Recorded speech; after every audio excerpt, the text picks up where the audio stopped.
सत श्रीकाल, welcome to bluebird. मैं हूं Jitendra Singh. Schengen tourist visa में कई बार रिफ्यूज़ल होती है, तो रिफ्यूज़ल के बाद जब हम दोबारा वीज़ा अप्लाई करते हैं तो उस टाइम हमें एक जस्टिफिकेशन लेटर लिखना बहुत ज़रूरी होता है और एक अपील करनी वीज़ा ऑफिसर के सामने ज़रूरी होती है।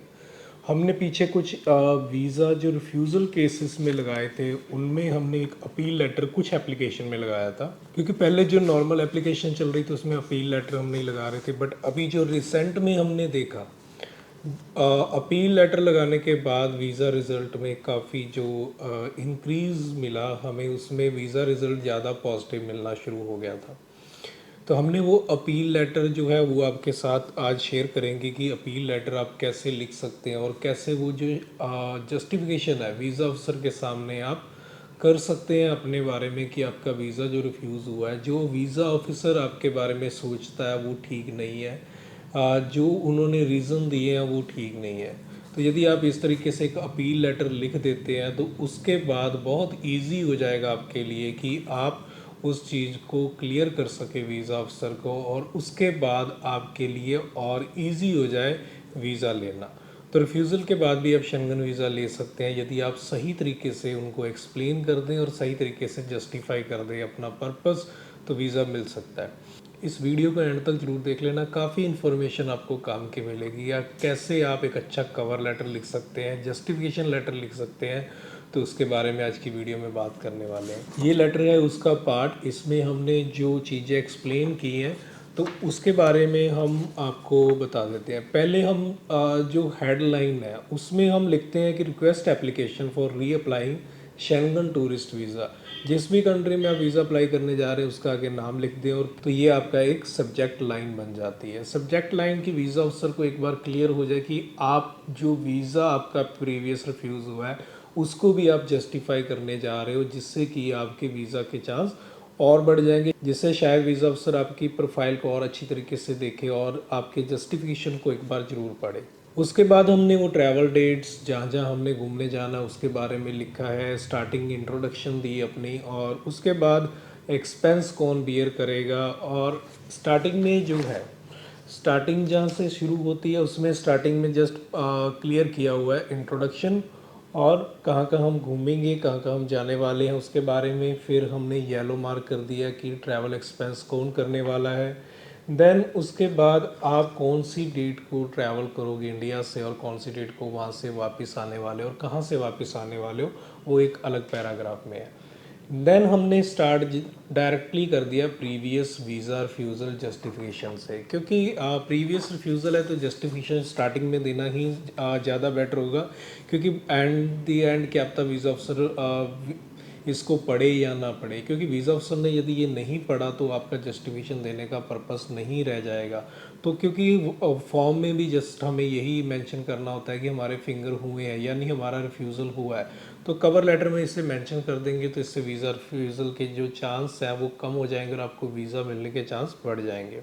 जो कॉमन रीज़न होते हैं शेंगन में वीज़ा रिफ्यूज़ हो तो उसमें सबसे बड़ा कॉमन रीज़न है वो जो हमने भी बार बार देखा है, वो है द कि travel purpose was not clear and justify नहीं हुआ था। तो इसके लिए हमने एक एक्सप्लेनेशन दी हुई है वहाँ पे कि जो हमने travel plan last time submit किया था उसमें itinerary, hotel booking, air ticket, वो सब हमने प्रोवाइड किया है। और ट्रैवल आइटनरी में जो जो था वो हमारा टोटली प्लान ही था, और हमारा पर्पस जस्ट घूमने का था कि शेंगन एरिया के जो रूल्स हैं वो हमने फॉलो किए हैं उस आइटनरी में। और हमने होटल बुकिंग कंफर्मेशन प्रोवाइड करी थी और जो टिकट आइटनरी थी वो प्रोवाइड की थी। और साथ में इस चीज़ को हम मेंशन कर सकते हैं कि वो पेड नहीं थी, हमने पेड नहीं लिया था, क्योंकि वीज़ा आने के बाद ही पेड करेंगे, अदरवाइज़ क्या होगा कि हमारा जो पैसा है वो वेस्ट हो सकता है। तो वीज़ा अफसर को साफ ये चीज़ कह देंगे तो उससे वीज़ा के जो चांस हैं वो बने रहेंगे, और जो प्रीवियस रिफ्यूज़ल रही होगी और वो भी एक तरीके से जस्टिफाई हो जाएगी। सेकंड सबसे बड़ा जो रीज़न होता है वो होता है, वो सेकंड पेज पे चला गया था कि उसके बाद इंटेंशन के बारे में बात की जाती है कि intention is not to leave Schengen area. तो एट दी एंड आप शेंगन को लीव नहीं करोगे, आप शेंगन में ही रुकने वाले हो। तो इस चीज़ के बारे में बात करता है वीज़ा अफसर और वीज़ा रिफ्यूज़ कर देता है। उसके बारे में भी हमने काफ़ी लंबा एक्सप्लेन किया है, क्योंकि पूरा का पूरा पैराग्राफ, और ये होता है हर एक की प्रोफाइल के अकॉर्डिंग। ये हम मतलब हर किसी को सेम नहीं दे सकते, हर बंदे की अपनी प्रोफाइल है, उसके अकॉर्डिंग ही इसे लिखा जाएगा कि आप करते क्या हो, कितना कमाते हो, आपकी फैमिली में कौन कौन है, आपका इंडिया के साथ बॉन्डिंग कैसी है, प्रॉपर्टी है या नहीं है, तो ये सारी चीज़ें इस पार्ट में आ जाएंगी। उसके बाद ट्रैवल प्लान है कितने दिन का, और उसमें हम कितने दिन जाने वाले हैं और कब वापस आने वाले हैं। और इसमें भी एक तरीके की दोबारा हम रिक्वेस्ट करते हैं वीज़ा ऑफिसर को कि आप प्लीज़ रीचेक करें हमारी एप्लीकेशन, और हमें जो वीज़ा अप्रूवल दें, हम अश्योर करते हैं कि हम वापस आएंगे। तो इस तरीके से यदि आप उसको वीज़ा ऑफिसर को अपनी इंटेंशन क्लियर कर देते हैं, तो आपके वीज़ा के जो चांस हैं वो बढ़ जाते हैं। बाकी जो अदर पार्ट आता है वो सारा का सारा फिर शुरू हो जाता है कवर लेटर का ही। ये कवर लेटर अप्रॉक्स 3 पेज पे चला जाता है। इसमें ट्रैवल रीज़न क्या है, कहाँ कहाँ हम घूमने वाले हैं, कौन कौन सी लोकेशन पे हम जाने वाले हैं, थोड़ी ब्रीफ में। आइटनरी अलग से अटैच करते हैं हम, कवर लेटर में आइटनरी को अटैच नहीं करते हैं, आइटनरी हम अलग से अटैच करते हैं कवर लेटर के साथ। उसके बाद हम ट्रैवल हिस्ट्री के बारे में बात करते हैं कि ट्रैवल हिस्ट्री क्या है, कहाँ कहाँ हमने ट्रैवल किया हुआ है। फिर वर्क की डिटेल्स आ जाती हैं कि वर्क हम कहाँ कहाँ करते हैं और कितना हम कमाते हैं, हमारी रिस्पॉन्सिबिलिटीज़ क्या है हमारे वर्क के, और नेचर क्या है वर्क का। फिर हमारे फंड्स कितने अवेलेबल हैं, तो इस पेज पे सारा कुछ ये चीज़ आई हुई है, फंड्स के बारे की डिटेल्स हैं।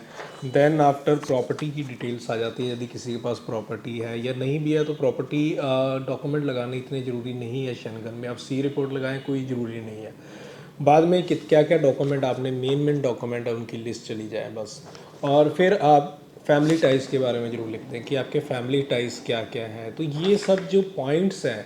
तो और उसके बाद ट्रैवल एक्सपेंस कितने होने वाले हैं, आपके बजट क्या है, तो ये सब चीज़ें जब आप एक्सप्लेन कर देंगे और लास्ट में आप एक इंट्रोडक्शन फिर अलग से देंगे, आप वीज़ा अफसर को दोबारा फिर रिक्वेस्ट करेंगे। तो इस तरीके से यदि आप अपना जस्टिफिकेशन लेटर लिख के वीज़ा अप्लाई करेंगे तो आपके वीज़ा के चांस जो है बहुत हाई हो जाएंगे। इवन आप रिफ्यूज़ हैं पहले, तो ये है ही उनके लिए जिनको पहले वीज़ा रिफ्यूज़ है, और वो इस तरीके से यदि जस्टिफिकेशन करके अपना लेटर लिखते हैं तो वीज़ा के चांस बहुत अच्छे हो जाएंगे। तो उम्मीद करता हूँ इन्फॉर्मेशन बहुत काम की होगी, आपकी अच्छी लगी है तो इस चैनल को सब्सक्राइब जरूर कर दें। मिलते हैं फिर एक नई वीडियो में नई इन्फॉर्मेशन के साथ, तब तक के लिए सत श्री अकाल।